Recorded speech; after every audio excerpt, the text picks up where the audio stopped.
hora do clubismo. É a hora que cada um de nós fala aí de como foi a semana do seu respectivo time. Ao contrário dos nossos amigos aqui, né, que eles têm mais assunto para falar, eles têm 2 jogos para falar, o Tottenham só jogou uma vez, porque foi eliminado das taças muito antes, né? Um time ruim pra caramba, mas o jogo do Tottenham no domingo é aquele tipo de partida que você fica feliz porque o seu time não perdeu e ao mesmo tempo você fica puto. Por quê? Ele estava perdendo de 2-0 do Manchester City, que é, na minha opinião, o único time que tem chance de tirar o título do Arsenal, que é o maior rival do Tottenham. E o que o Tottenham resolve fazer no segundo tempo? Reinventar o futebol. Fez um segundo tempo assim, que eles não sabem jogar aquele futebol ali que eles jogaram. O Xavi Simons virou. Não vou nem falar que virou o Xavi original, porque ele estava driblando, criando jogada, chutando pro gol. Não faz o menor sentido o que o Tottenham jogou no segundo tempo. Buscou um 2-2 com 2 gols do Solanke, inclusive um gol que o Solanke cortou o Kuzanov e foi chutar. O Guerri, zagueiro do City, né, que chegou agora, botou o pé na frente, o Solanke chutou tudo, filho. Chutou bola, chutou pé e foi embora. E, tipo, no Brasil eu tenho certeza que aquele lance seria marcado a falta, tá? Mas na Premier League os caras, ó, dane-se. Gol é gol, foda-se. E aí o Tottenham fez o 2-1 e o 2-2 veio de novo com o Solanke fazendo um gol que tá na foto, inclusive, da capa desse vídeo aqui. Um gol de escorpião. Sério, a hora que vocês viram assim, 2-2, sejam sinceros, vocês que não são, não têm o mesmo mau gosto que eu, assim. Não fez sentido o Tottenham empatar esse jogo, né? Nenhum, não fez sentido nenhum. Eu confesso que eu fiquei surpreso assim, porque eu pensei que o Tottenham iria entregar os pontos, até pensando em atrapalhar o Arsenal, né? Já que o Tottenham está longe da briga pelo título, assim como o Chelsea também está. E aí, uma reação assustadora do Tottenham, e para mim não fez sentido. O Solanke é um atleta até que eu tenho um certo apreço, eu gosto dele, mas assim, cara, para que o Tottenham foi Essa ganhar ou comemoração empatar esse. de anime, De, né? eu acho as comemorações dele bem da hora. Para que o Tottenham foi empatar esse jogo, sabe? Não, não faz sentido. Ô Emerson, depois você faz até o registro aí de quantos gols tem o Solanke depois da lesão, né? Depois que ele se recupera. Porque eu me lembro que o torcedor do Tottenham tava na bronca lá com o Thomas Frank quando ele colocou o Solanke na lista de um jogo da Champions enfim, acabou tirando espaço de outros jogadores que naquele momento vinham melhor. Mas o Solanke tá deixando as suas marcas importantes, né? Eu acho que era um problema para o Tottenham na maior parte da temporada essa figura do centroavante, também pelo problema físico do Solanke, mas está conseguindo deixar a sua marca. Agora realmente foi muito surpreendente porque o City assim, acho que fez um 2-0 com muita tranquilidade no primeiro tempo, inclusive os 2 gols surgem ali de erros defensivos do Tottenham, né? Para variar, óbvio. Inclusive 2 belos gols, mas assim, que surgem por meio de erros. Só que aí, na segunda etapa, o Tottenham cresce demais, aproveita também erros importantes do Manchester City, né? O Eshnouri, por exemplo, mal pelo lado esquerdo, o Nico acaba errando no início da jogada que culmina no segundo gol, mas um vacilo gigantesco do Manchester City também, que antes tinha visto o Arsenal passar o carro para cima do Leeds, um 4-0, inclusive com o gol de Gabriel Jesus no sábado, e essa distância só está aumentando cada vez mais, né? Para o City conquistar alguma coisa, acho que vai ter que ser realmente a Copa da Liga e olhe lá, porque a Premier League é cada vez mais dos Gunners, Emerson Araújo. Papo torto, a gente tá aqui num momento legal, momento de exaltação do colossal, do gigantossauro Tottenham Hotspur aqui, você falando de Arsenal aí, Caio, qual é? Mas enfim, sobre o jogo assim, né, você citou aí os erros defensivos, o Tottenham é um time muito legal, porque o primeiro tempo dele foi nojento mesmo, e os gols do City, né, o gol do Cherki, que joga muita bola, é um absurdo o que esse cara tem de recurso, né, ele faz um gol ali. Achei que o Vicário falhou, novidade, né? Mas aí depois o Vicário se redime, faz defesas importantes ali também. E o Semenyo, que é um acontecimento também dessa Premier League, tá? Saiu do Bournemouth, chegou no City, parece que ele nasceu para jogar lá. Tá jogando muito, metendo gol mais uma vez. E assim, foi um jogo muito legal para quem assistiu, especialmente para quem não torce pro Tottenham, né? O jogo foi muito da hora, porque assim, a partida cheia de ideias ali, o que eu falei do Xavi Simons é verdade, é um cara que demorou um pouquinho ali para engrenar, mas que fez uma partida absurda, assim, daquela de um meia atacante, um camisa 10, assim, que está em todo lugar do campo. E pelo segundo tempo, não é injustiça dizer que o Tottenham merecia ter virado, viu? Pelas chances que teve, o que o Donnarumma catou também, gente. Esse maluco cata demais, viu? Mas teve chance ali do próprio Xavi Simons, o Odobertinho Gaúcho teve pelo menos 2 ocasiões também que poderia ter concluído melhor ali. Então, tipo assim, o 2-2 ele é aquele resultado que ele não ajudou nada o Tottenham, tá? E ele também só atrapalhou o desejo do torcedor, porque assim, se perder, pelo menos o City está colado no Arsenal. Se ganhar, você ganhou, né? Você fica feliz. O empate, ele não te deixa nem feliz e ele ainda te deixa puto que você ajudou o seu principal rival a ser campeão. Tipo, nada é mais Tottenham do que isso. Inclusive, eu confesso que eu tinha feito a aposta no empate e ganhei a aposta por isso. Eu falei, vai empatar. Assim, eu tinha certeza que o Tottenham ia dar um jeito de empatar esse jogo. E aí a gente fez uma perguntinha título aí. Eu não vou nem entrar na questão de arbitragem, porque eu acho que foi falta, né? O lance do gol do Solanke ali. A gente concorda que deveria ter anulado o gol, ou não? Foi falta. Foi falta. Falta. Se sair esse gol contra não o senti Chelsea, você ia ficar firmeza. puto, Pedro. Tipo, o Tottenham toma esses gols, eu ia ficar puto, sabe? Então, tipo assim, eu não vou nem questionar isso, não. Eu acho que foi falta e o Guardiola reclamou muito, né? Guardiola que chamava o Tottenham de o time do Harry Kane, né? Porque ele pegou um rancinho ali depois de ter sido eliminado na Champions League sem Harry Kane, que estava lesionado. Guardiola, mama no sigilo. Você é insuportável, Guardiola. E, inclusive, reclamou pra caramba de arbitragem e tudo mais, deu mais um chilique. Pergunta: o City é freguês? Sim, do Tottenham, sim. Muito freguês. Isso é uma vergonha, né? Ser freguês do Tottenham, meu Deus do céu.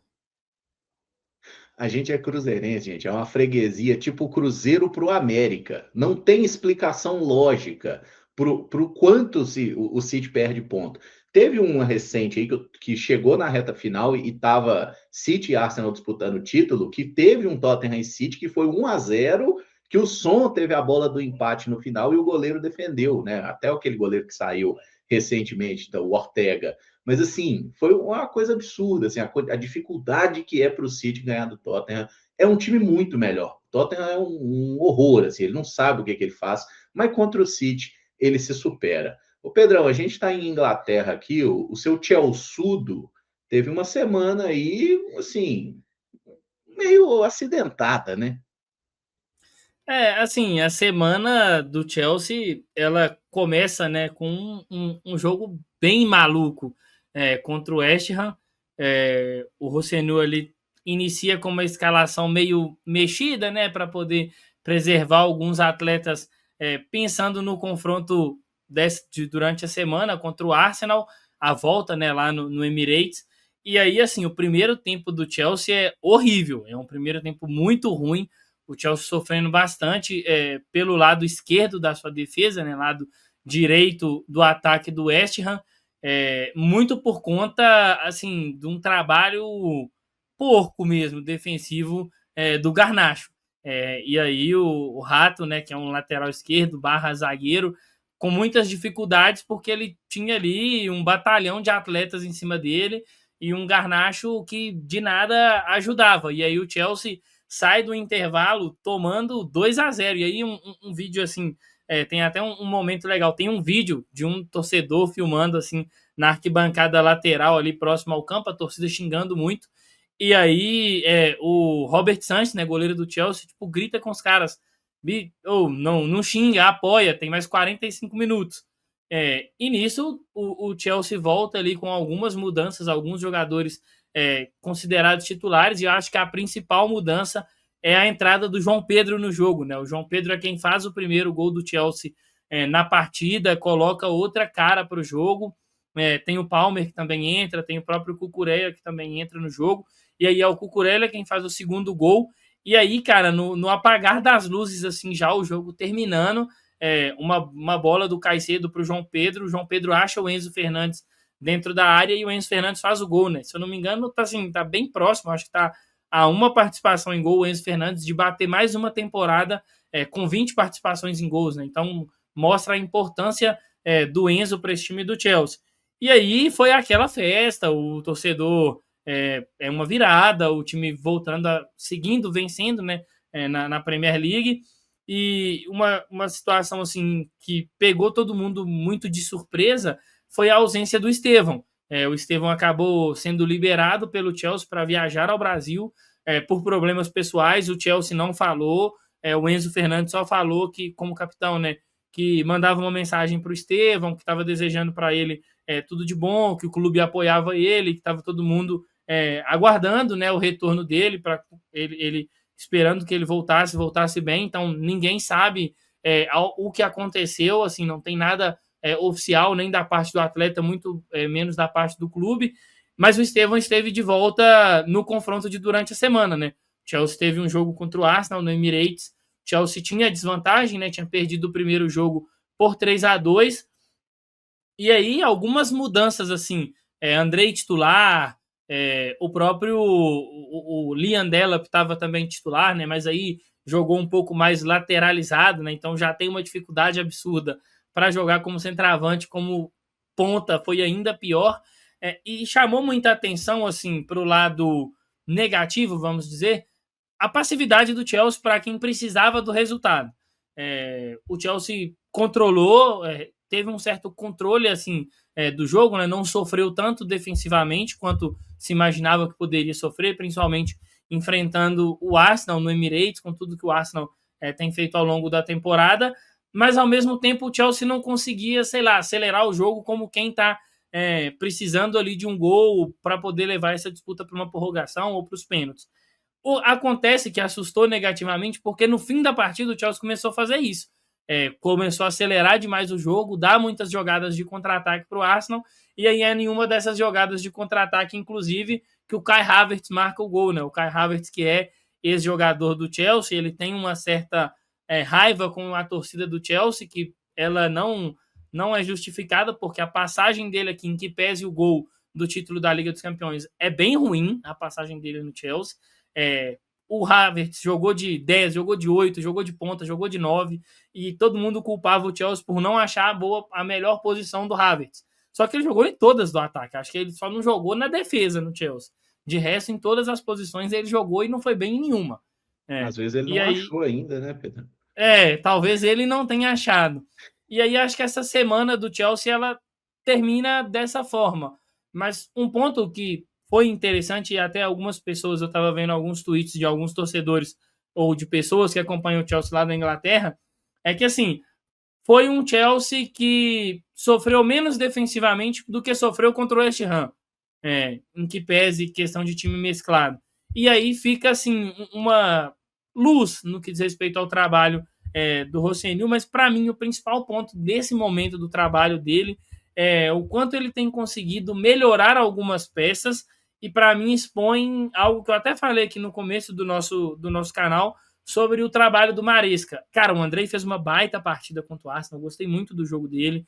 O João Pedro jogou muito bem, incomodou bastante a defesa do Arsenal, e são dois jogadores que a torcida estava começando a perder um pouco das esperanças durante o período do Enzo Maresca, porque não apresentavam isso. Então a galera começou a criar, será que a gente ficou iludido com o João Pedro? Aquilo que aconteceu no Mundial foi exceção? Será que esse Andrei é um cara para jogar bem lá no Estrasburgo e no Chelsea não dá conta? E aí as coisas estão aparecendo agora, né? Alguns atletas têm dado essa melhorada. O Palmer ainda é um ponto de atenção, porque tem demonstrado uma certa dificuldade em adquirir o ritmo. Eu acho que por agora deve ter uma sequência um pouco maior como titular, e acho que isso vai ser importante. O Palmer teve um impacto muito grande naquele jogo lá em Nápoles, né? Ele dá 2 assistências, teve um impacto legal também no jogo contra o West Ham. Vamos ver isso para os próximos jogos, ele se recupera, porque assim, estando bem fisicamente, estando entrosado com os demais atletas, a gente sabe do que o Cole Palmer é capaz e quanto ele é importante para o Chelsea. Mas foi uma semana meio agridoce, assim, o Caramujo, o Caio, quem está nos acompanhando, para o Chelsea. É óbvio que perder para o maior rival, assim, ou para um dos maiores rivais é sempre ruim, mas é um trabalho que dá demonstrações de que algo positivo pode sair dali. Só um negócio que me chamou a atenção no jogo do Chelsea. Que loucura foi aquela do Rosselló para tentar sair do escanteio cretino do Arsenal ali, dos caras saírem correndo pro ataque. Que parada foi aquela, Pedrão? Eu também tô sem entender. Eu vi algumas vezes assim, fez tipo, tá, essa é a estratégia? Porque eu achei um E tanto deu quanto certo. perigosa. Não Deu tomou certo, mas gol. é perigosa. Mas para quem não acompanhou, a gente tem aí nos vídeos aí do jogo, você pode ver, tipo, normalmente o Arsenal tem feito muito gol de escanteio, e assim, é um escanteio cobrado ali na direção do goleiro, e todo mundo empurra todo mundo, joga goleiro para dentro do gol. O Arsenal vale tudo, é impressionante assim, tá? Inclusive eu vi que tem torcedor do Arsenal aqui, até o Cadu. Mas enfim, pro Arsenal vale, empurra goleiro, soco na cara, e sai o gol e tá tudo bem. E aí o que o técnico do Chelsea fez foi tipo assim, na hora que o cara ia cobrar o escanteio, saíam alguns jogadores do Chelsea correndo para o campo de ataque, numa situação que, tipo assim, vão jogar a bola na área. Se por qualquer motivo a defesa conseguir tirar essa bola, se o goleiro defende, sei lá, tipo, vai ter um monte de jogador contra um ou dois lá. Tipo, e aí forçando o Arsenal a tirar jogadores da área e colocar mais gente na defesa. Então foi um negócio legal. Eu gosto desse tipo de coisa assim, porque pode ser que dê errado, mas tipo assim, você tem que procurar um antídoto, cara. Já que a arbitragem valida tudo, você tem que tentar um jeito de sair desse negócio aí. Total, total. Só antes do Caio falar, essa questão, assim, não foi tal o motivador, e eu até comentei isso com você, a gente lá no estúdio, não foi o motivador, mas, cara, a conivência da arbitragem da Inglaterra com algumas coisas, principalmente que os dois zagueiros do Arsenal fazem, é, assim, assustadora. O João Pedro, toda a bola que ele recebia de costa, o Saliba ficava puxando ele, tipo assim, o tempo inteiro, braço, camisa, aí, por fim, teve umas duas seguidas assim que o árbitro marcou, mas não deu cartão.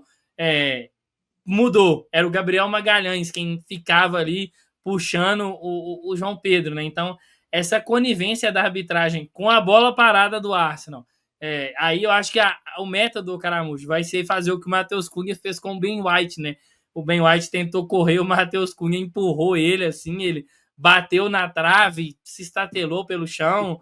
Eu acho que esse vai ser o antídoto. Cara, tem que tentar. Cainho, você tá mais quieto aí, meu amigo? Se você quiser cornetar, rir da nossa cara e falar do Barcelona que ensinou, né? Tinha gente que não sabia como ganhar do Albacete.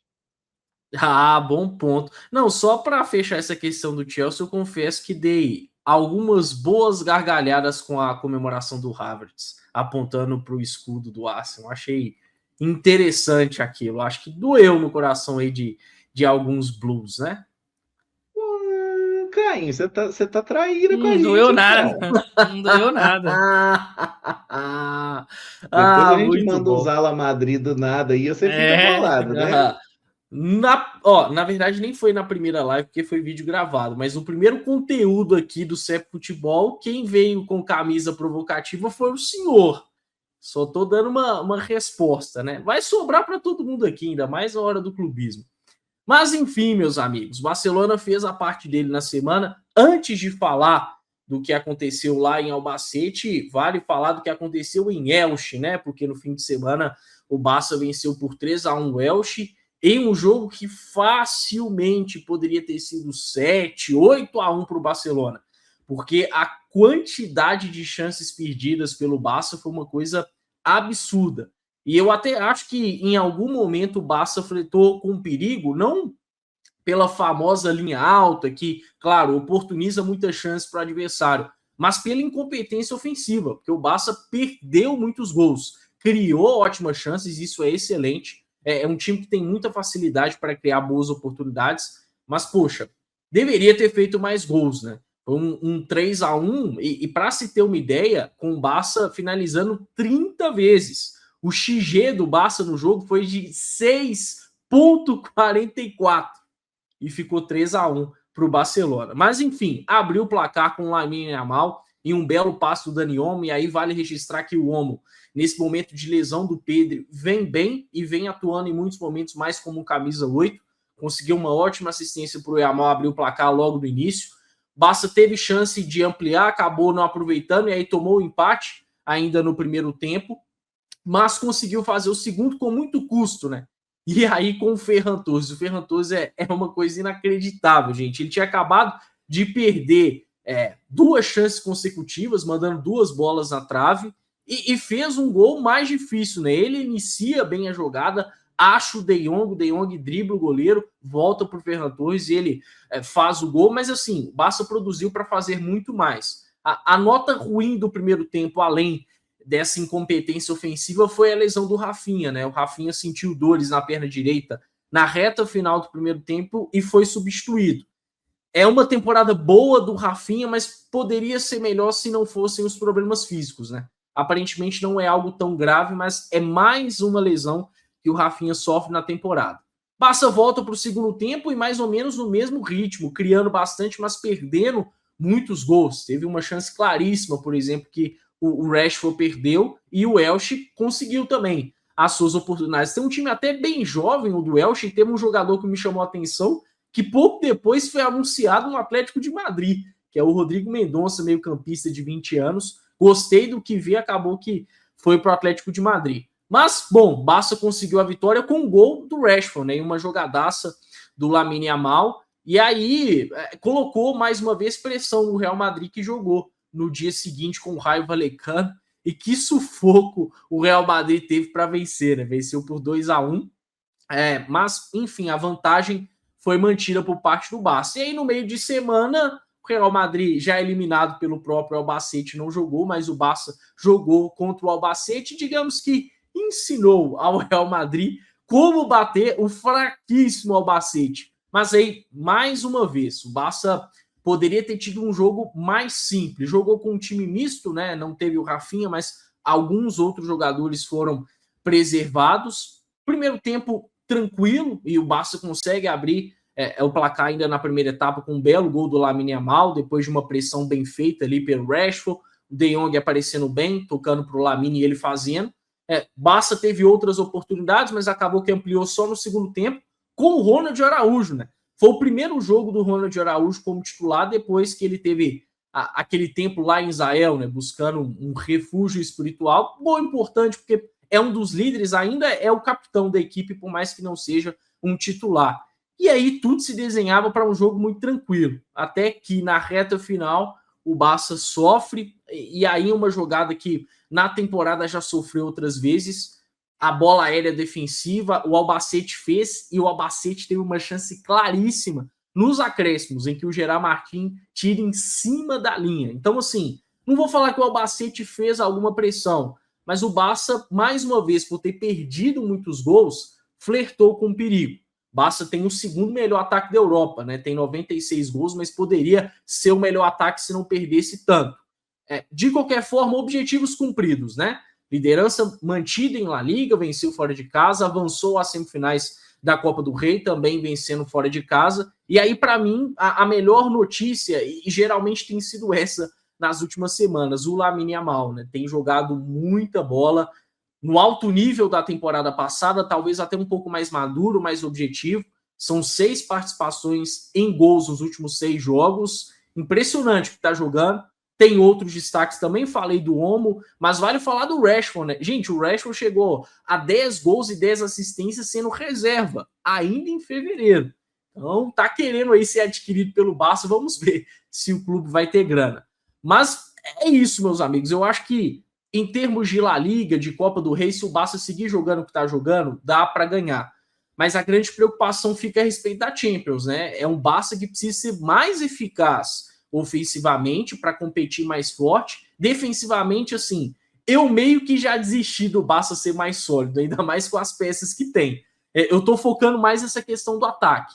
Acho que o Barça tá criando bem, tá com muito repertório, mas precisa ser mais eficaz, porque em jogos contra equipes de um maior nível de exigência, vai acabar sofrendo e, inevitavelmente, até mesmo perdendo partidas. Nas quartas de final contra o Tottenham, que você quer dizer, né? Que vai perder Ida e volta. Ele atacou, hein? Perder ida e volta, como se eu acreditasse que o Tottenham vai chegar até lá. Mas enfim, galera. Então, assim, para a gente fechar essa primeira parte aqui, que é o nosso momento clubismo, já que tá com você aí, Cainho, esse final de semana o Barcelona tem um jogo, assim, Barcelona e Mallorca. Eu acho que não precisava nem jogar. É um grande desperdício de energia elétrica. Palpitezinho de Caio Fábio para Barça e Mallorca. Máximo respeito pelo Mallorca, que goleou o Sevilha na última rodada, viu? E tem um vice-artilheiro do campeonato. Mas o Barça vai vencer. Vou de 4-1 para o Barcelona no Camp Nou. Máximo respeito. 4-1. Se respeita goleando, fazendo Se gol. desrespeitasse, meu Deus, velho. É o Muriqui, né? Que é aquele centroavante maluco Tem lá, 15 bola gols, aérea. se eu não me engano, na Liga. É, O Barça vai tomar gol dele, isso é certeza. tem isso. Pedrão, Chelsea, por sua vez, final de semana aí tem um joguinho contra o Wolves, lá em Wolves. Não é possível, né? Não, tem que ganhar. Tem que ganhar, tem que ganhar e ganhar bem. O Wolverhampton... Eu até assisti o Wolverhampton e Bournemouth, né, por conta do Ryan, queria ver a estreia do Ryan, e que estreia, né, assim, já estreou ali dando assistência. Achei ele em alguns momentos um pouco preso, principalmente pelo que a gente acompanhou do Ryan aqui, mas legal demais. Agora, enfim, eu posso torcer pelo Ryan, porque aqui eu posso abrir. Não gosto da instituição Vasco da Gama, então não gostava. Agora pode cantar. Será que vai ter gol do Ryan hoje? Tomara que tenham vários lá no Bournemouth, menos contra o Chelsea. Mas assim, tem que ganhar, né? Emerson, Caio e quem nos acompanha do Wolverhampton. Cara, o Wolverhampton lá só me lembra, e aí a gente estava até falando de Chelsea e Arsenal, de um momento muito legal. Assim, o Madueke, né, hoje no Arsenal, mas que era do Chelsea, parece que foi fazer um post no Instagram que era para os melhores amigos, falando que a cidade de Wolverhampton era uma merda e que não tinha nada para fazer. Ele postou no normal. A galera tirou print e aí a galera, tipo assim, simplesmente marretou ele. Ele foi pro jogo e, se eu não me engano, se eu não tô errado, ele meteu um hat-trick. Foi o único hat-trick dele com a camisa do Chelsea. Então, tipo assim, foi um momento legal. O Chelsea jogou esse jogo bem. E que seja mais uma vitória aí. Eu acho que 3-0 tá bom, Caramujo. Que isso, pessoal, tá chutando o pau da barraca. Bom, por sua vez, né, o Tottenham vai enfrentar o Manchester United, hein? E o meu palpite, um palpite, inclusive, assim, meio modesto, vai ser Manchester 3, Tottenham 1, tá? Acho que o Manchester tá num bom momento.